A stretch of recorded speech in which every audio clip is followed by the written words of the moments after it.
Every day, many men miss important signals from women, not because they are lacking, but because they were never taught how to recognize them.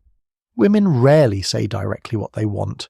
They will not look you in the eyes and say, "I want you right now."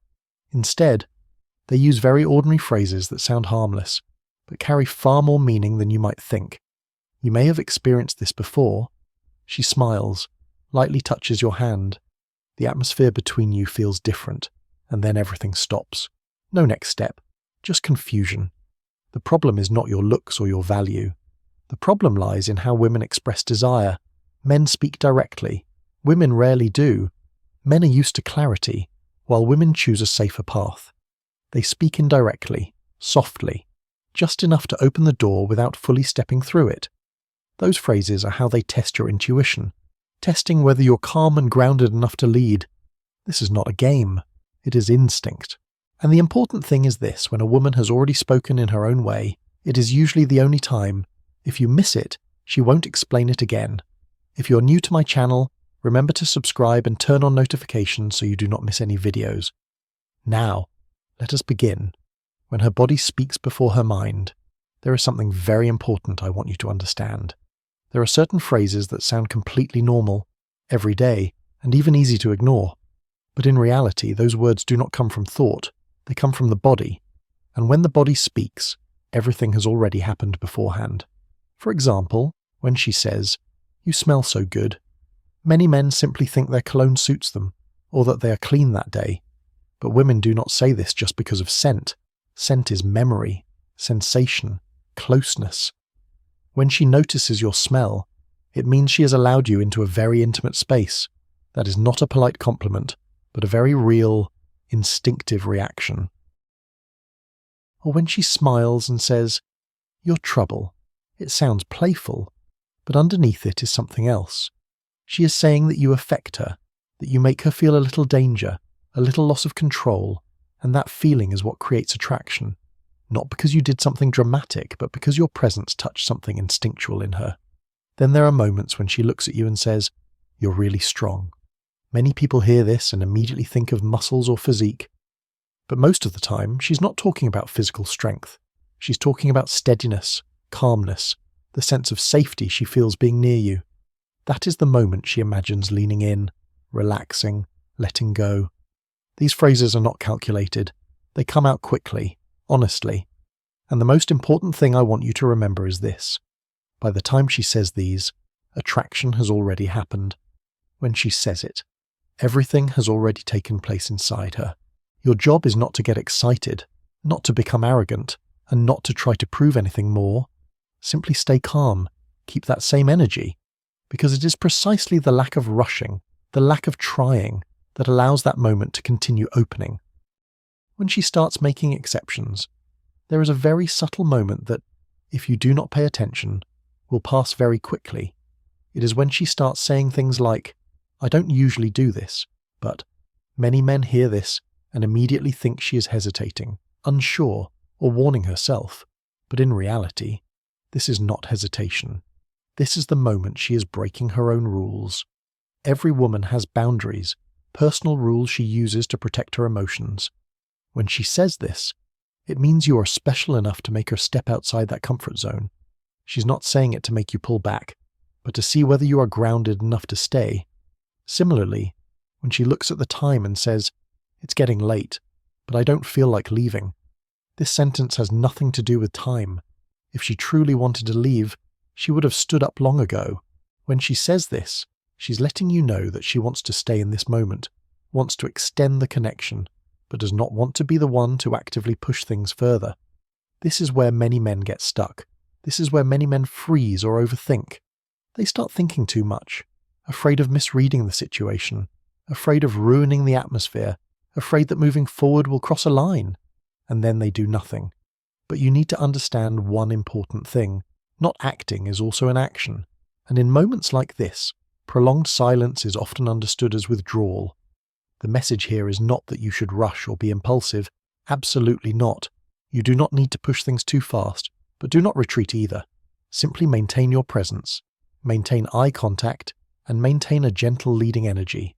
Sometimes, Just showing that you're willing to stay and continue guiding the interaction is enough for her to feel it.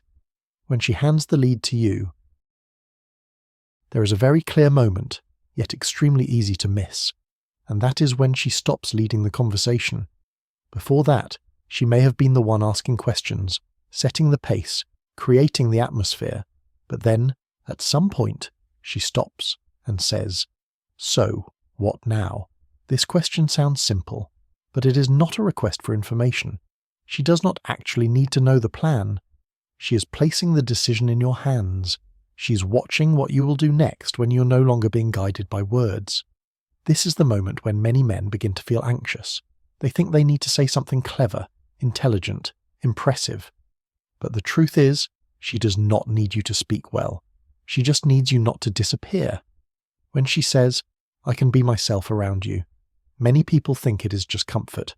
But for a woman to say this means she has lowered her emotional guard. She is showing you her true self, and at the same time, she wants to see what you will do with that trust. This is no longer light flirting, this is a deeper connection. And then there are moments, very gentle, very slow, when she says, "You're different." This phrase is not meant for everyone. When she says it, she is comparing you to other men in her experience, and you have left a distinct impression. This is the moment when leadership has been fully transferred, not through a declaration, but through feeling. In moments like these, the most dangerous thing is not doing something wrong, but hesitating for too long. You do not need to prove who you are, nor do you need to push things forward too quickly. You don't need to impress her here, just don't disappear. Simply stay grounded in your decision, remain calm, and lead naturally. When you do that, she will clearly feel that she is next to a man who knows where he stands and knows which direction he wants to go next. Even when they hear the words, the irony is that many men have actually already heard those phrases. They are not blind, nor are they naive. They sense that something is happening, but in the end, everything still stops. Not because they do not understand, but because too many fears begin to surface in their minds. Fear of misreading the signal. Fear that taking one more step will ruin an atmosphere that feels really good, and deep down, the most familiar fear of all, the fear of rejection.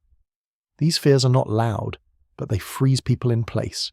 They cause men to start analyzing every sentence, every look, every gesture, until the moment passes, and once it passes, it rarely comes back. I want you to understand something important here. Women do not pull away because you did something terribly wrong. Many times, they pull away simply because they did not feel a clear presence from you. Not eagerness, but steadiness. Whether the man in front of them knows where he stands in that moment. And I say this with genuine empathy, not to blame. Most men don't fail because they're weak. They fail because they hesitate. Hesitation is not a sign of a bad man. It is often the sign of someone who is afraid of hurting, afraid of doing something wrong, and afraid of losing an opportunity. But that hesitation is precisely what quietly closes the door. When you understand this, you stop blaming yourself, and you begin to see more clearly the moments when you need to stay, instead of withdrawing on your own. Be the man who doesn't have to guess. After everything I have shared, I want you to understand one thing very clearly. The issue was never about whether you could remember 10 phrases or not. Real life does not work like a test. You're not standing there trying to recall what a sentence means. What matters far more is who you are in that moment. When she looks at you and says, "You're different," or when she pauses and asks, "So what now?" she is not waiting for a perfect answer. She is sensing whether you are truly present. Fully present. Not rushing. Not trying to become a different version of yourself, and not avoiding the moment unfolding in front of you. Many men lose connection not because they lack attraction, but because they disappear into their own heads. They withdraw through silence, through hesitation, through waiting for an even clearer signal. But the clearest signals usually appear only once. I want you to remember this sentence, and remember it at your own rhythm. Women don't give desire to men who guess right. They give it to men who can lead when it matters, not leading with loud words, but with calm, unhurried, grounded presence. When you become that kind of man, you no longer need to guess. You will know where you stand and how to take the next step.